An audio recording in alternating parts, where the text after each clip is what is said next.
பிரதமர் நரேந்திர மோடி அவர்களின் 74வது பிறந்த நாளை முன்னிட்டு காஞ்சிபுரம் அரசு தலைமை மருத்துவமனையில் பாஜக சார்பில் 120க்கும் மேற்பட்ட ஏழை எளிய குழந்தைகளின் தாய்மார்களுக்கு குழந்தைகள் நலன் காக்கும் பரிசு பெட்டகத்தை வழங்கினர்.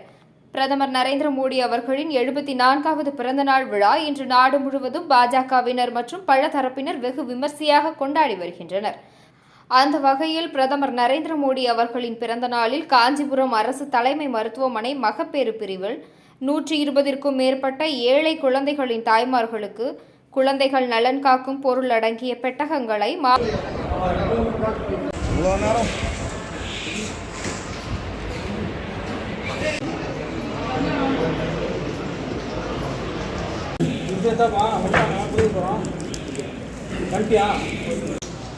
இன்றைய தினம் பாரத பிரதமர் விஸ்வகுரு நம்ம எல்லாம் கொரோனா காலத்தில் இலவச ஊசி தந்து காப்பாற்றிய